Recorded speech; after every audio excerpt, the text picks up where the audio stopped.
कर्मयोगावरती बोलूया आपण आज. कर्मयोग, पुनर्जन्म ह्याविषयी बोलूया.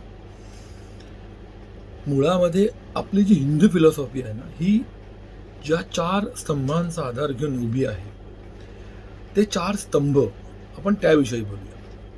एक माझ्या पाहण्यात क्लिप आलेली, डॉक्टर रेड्डी म्हणून होते त्यांची. त्यांनी एक लेक्चर दिलेलं पश्चिमी देशातल्या लोकांना. त्याच्यात त्यांनी सांगितलं की योग हे सगळ्यात महत्त्वाचं आणि पहिलं. कोणीही काही कधीही कसंही करायचं म्हटलं तरी जोपर्यंत ज्याची योग्य वेळ येत नाही तोपर्यंत ती गोष्ट होत नाही, हे आपल्या धर्मात स्पष्टपणे सांगितलेलं आहे, ज्याला आपण योग म्हणतो. की हे घडलं, आज घडलं, का घडलं? कारण आज असा योग होता, काल नाही घडलं. महत्वाचं आहे. दुसरी गोष्ट, रिग्रेट. एखादी घटना घडली ती उराशी बाळगून त्याचा रिग्रेट करणं, ह्या नॉट गुड, चांगलं नाही आहे ते. हे आपल्या धर्मात सांगितलं नाही. किंवा सोडून देणं, जे घडायचं होतं, मी असं केलं असतं तसं घडलं असतं, असं शक्यच नाही. कारण जसं लिहिलेलं आहे ना तसंच घडत असतं. आपण काही केलंच नाही कारण तसं लिहिलेलं नव्हतं.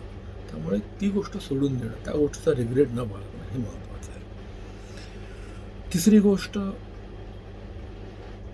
तुमच्या आमच्या सगळ्यांच्या आयुष्यात ज्या व्यक्ती येतात ह्या ठरलेल्या असतात.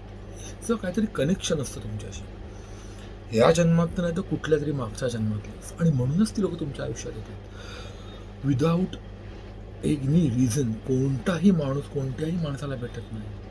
तो काही ना काहीतरी द्यायला, त्रास द्यायला, तुम्हाला पैसे काढून घ्यायला, तुम्हाला मनस्ताप द्यायला, तुम्हाला आठवणी द्यायला, अशा कुठल्याही गोष्टी तुमच्या आयुष्याला तो कनेक्ट झालेला असतो.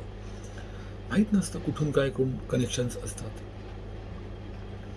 त्यामुळे विदाऊट एनी रिझन कुठलाही माणूस तुमच्या आयुष्यात येत नाही.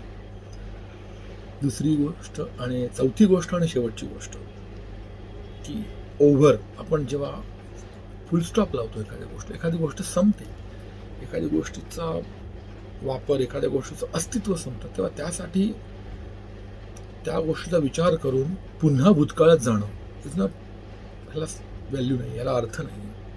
संपलं म्हणजे संपलं, हे आपल्या पुराणात सांगितलेलं आहे. त्यासाठी खुडत राहणं, रडत राहणं is not a good thing. एक छानसं उदाहरण तुम्हाला देऊ इच्छितो मी. महामहिम भीष्म ह्यांचा तुम्ही जर विचार केला तर एवढ्या मोठ्या महापुरुषाला मरण जे आलं ते बाणांच्या शय्येवरती आलं, आणि ते देखील लगेच किंवा तात्काळ त्यांना प्राण सोडताना आला, इच्छा मृत्यू असूनही ते काही दिवस, काही काळ त्या बाणांच्या शय्येवरती तसेच होते, त्या वेदना सहन करत. तेव्हा त्याने श्रीकृष्णांना विचारलं की हे जे माझ्यासोबत घडतंय हे का? तेव्हा श्रीकृष्ण म्हणाले की तुम्ही स्वतः त्याला कॅपेबल आहात, तुम्ही जा पुनर्जन्म तुमचे बघा, त्यांचं अध्ययन करा. तेव्हा मागे जाता जाता जाता 52व्या जन्मापर्यंत ते जातात, महामहिम भीष्म. तेव्हा ते पाहतात, आणि विशेष गंमत, ते प्रत्येक जन्मामध्ये एक राजपुत्रच म्हणून जन्माला आले. त्या जन्मात ते राजपुत्र होते, आणि रस्त्याने जात असताना त्यांच्या वाटेत एक सरडा येतो. आता तो पायाखाली येऊ नये म्हणून सहज ते त्याला बाजूला करतात, बाजूला करून असा थोडा सरकवतात. पण तो जो पडतो खाली, तिथे खाली निवडुंगाची जाळी असते, आणि तो सरडा त्या जाळीमध्ये पडतो, आणि त्या सरड्याला ते काटे रुपतात, आणि त्याची परतफेड म्हणून महामहिम भीष्माला ह्या जन्मात हे भोगावं लागतं. त्यामुळे आपल्याला जे संस्कार झालेले आहेत की कर्म सांभाळा किंवा चांगली कर्म करा, कुठलं कर्म कधी कुठे काय फळ देऊन जाईल हे आपण नाही जाणू शकत. त्यांना बॅलन्स ठेवणं हेच योग्य आहे. त्याचा विचार करा आणि आपलं आयुष्य जगा. धन्यवाद.